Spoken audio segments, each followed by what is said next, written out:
السلام عليكم ورحمة الله وبركاته. أدعو الله للجميع بسعادة الدنيا والآخرة. اليوم نتعلم رسم الوردة بطريقة سهلة، خطوة خطوة إن شاء الله تعالى. دقائق معدودة لكنها مهمة جدا لأي رسام مبتدئ. نتابع الخطوات من البداية وإزاي بنرتب هذه الخطوات وبنبني مرحلة على مرحلة.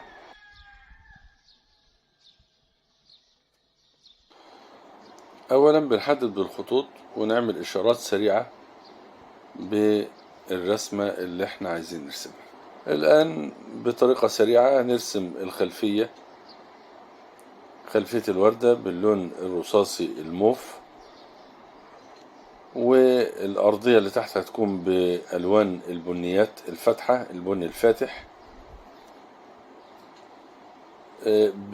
مبدئيا، وبعد كده نبدأ في رسم الوردة.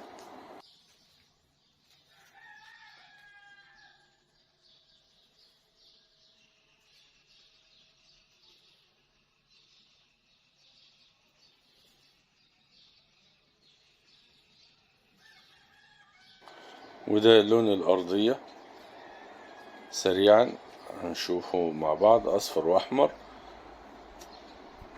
بيدينا البرتقالي، وبشعرة أزرق بينقلب البرتقالي للبني، مع الأبيض بيفتح اللون، وهنبدأ ندي الأرضية اللي هيكون عليها الورد.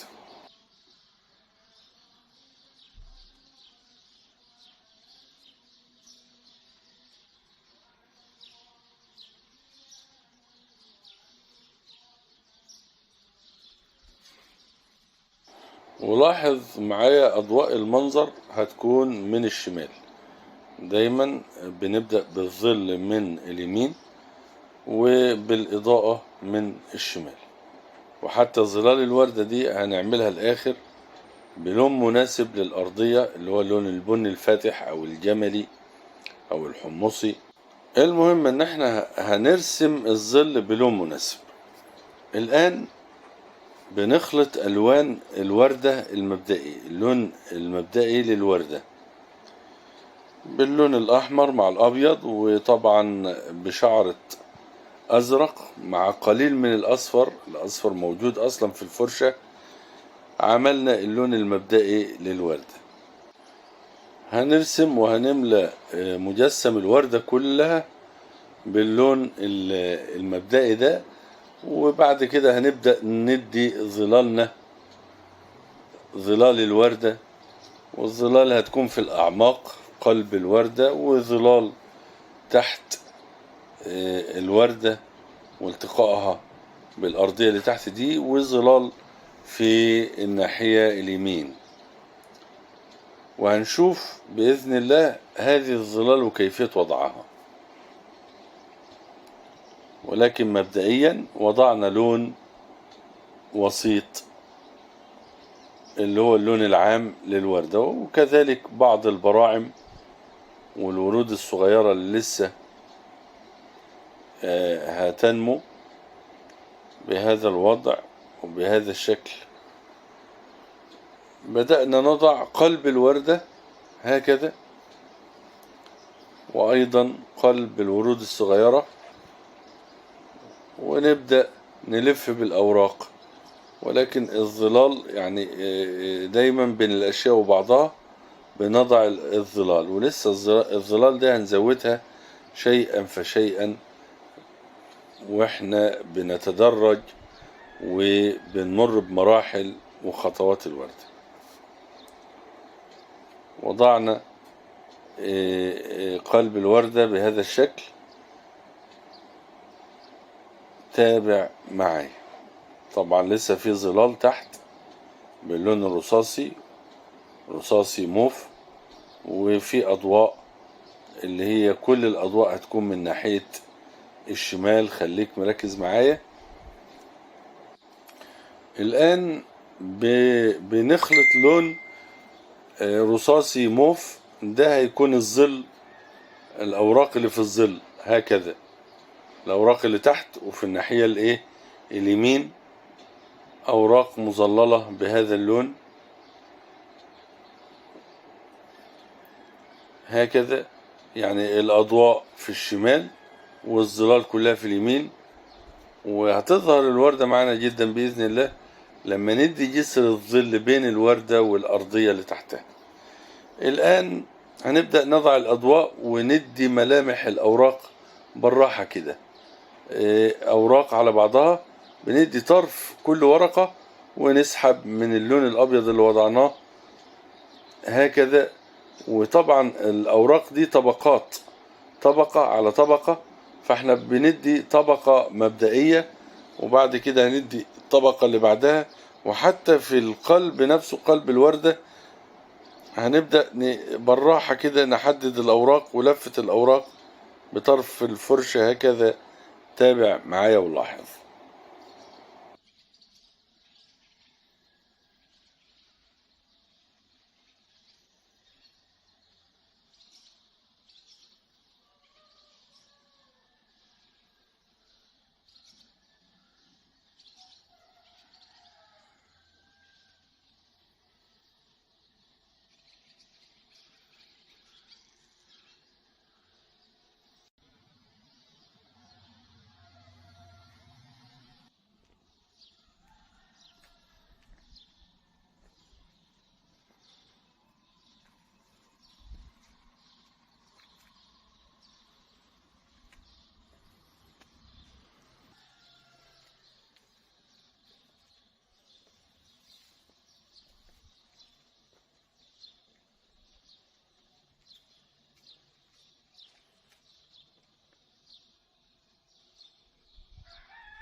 وحتى البراعم دي خدت الإضاءة أيضا من فوق ومن ناحية الشمال.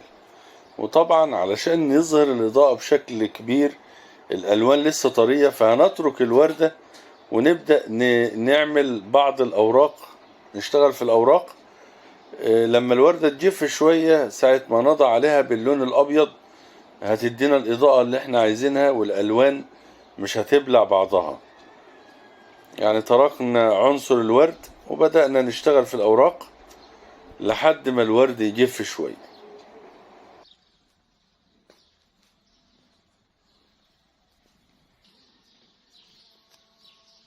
وطبعا الأوراق زي ما احنا شايفين بدأنا بلون فاتح، وطبعا هندي بعض الأوراق باللون الغامق، فده بيديك تباين بين الأوراق وبعضها. أوراق في الضوء وأوراق في الظل، أوراق لونها متغير شوية وأوراق لسه قوية، فده بيديك نوع من الجمال الآخر بالنسبة للشكل العام.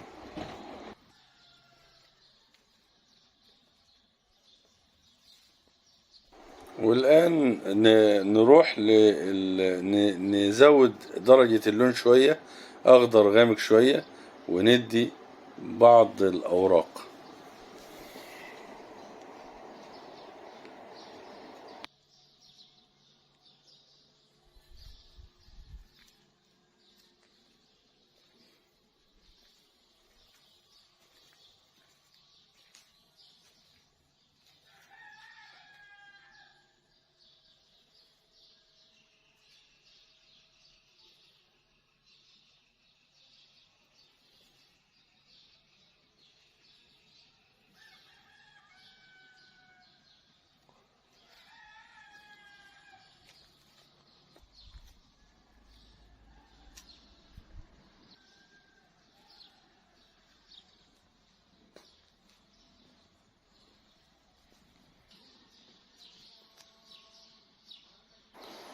ولاحظ معايا كيفية وضع الفروع، فروع الورقة، فروع الورقة الصغيرة دي بهذه الطريقة وبهذه العشوائية.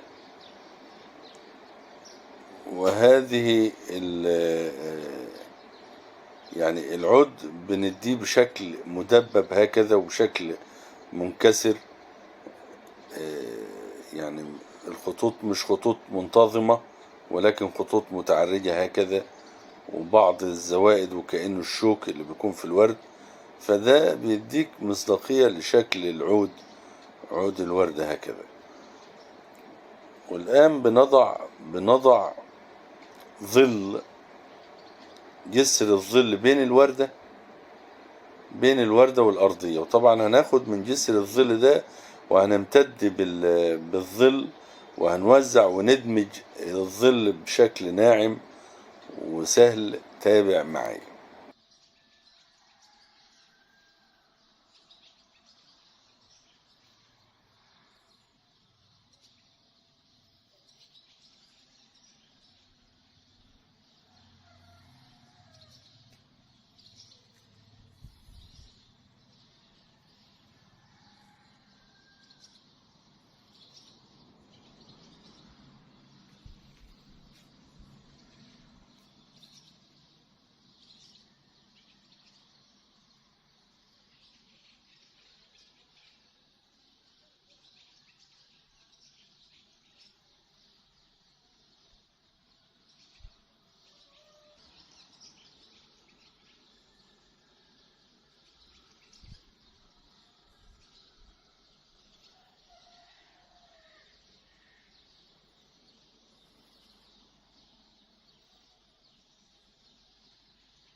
نترك الفروع ثم نذهب للوردة بعد أن جفت.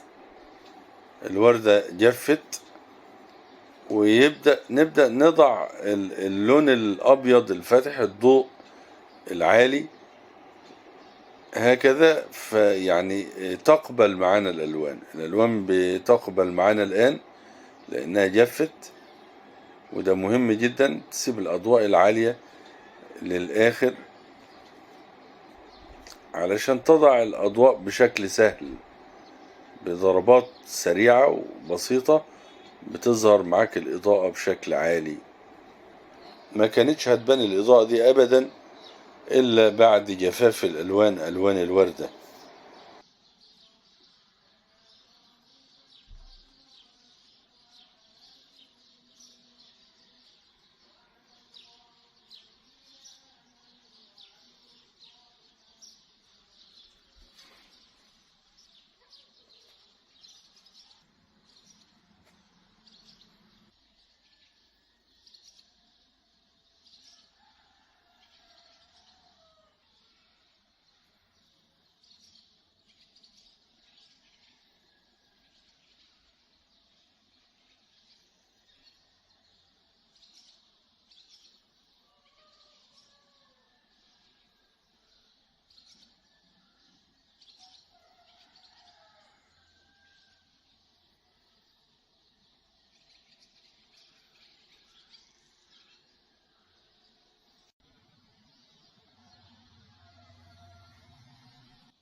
وتلاحظ ان انا بضع الالوان او الاضاءة في الاعلى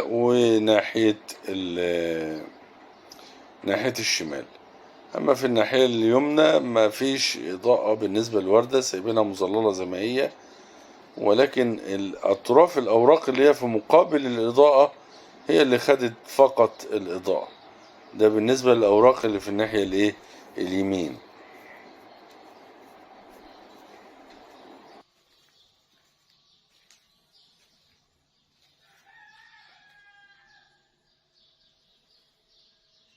نبدأ نظلل جسر الظل هكذا. بنضع جسر الظل وناخد من الجسر ده ونوزع ظلال الورقة، ظلال الوردة والأوراق وفروع الوردة هكذا. والظل بيكون من لون الأرضية اللي وقع عليها إيه الظل. الوردة خلصت؟ لا، لسه فيها لمسات سريعة. اللمسات دي هنزود الأحمر في القلب شوية وفي الجزء العميق من تحت، فهيديك تباين عالي جدا وجميل جدا. ولكن بعد ما ندي ظلال الأوراق والوردة على الأرضية بالشكل اللي احنا شايفينه ده. ومهم جدا انك تظلل بنفس درجات لون الأرضية اللي انت بتظلل عليها.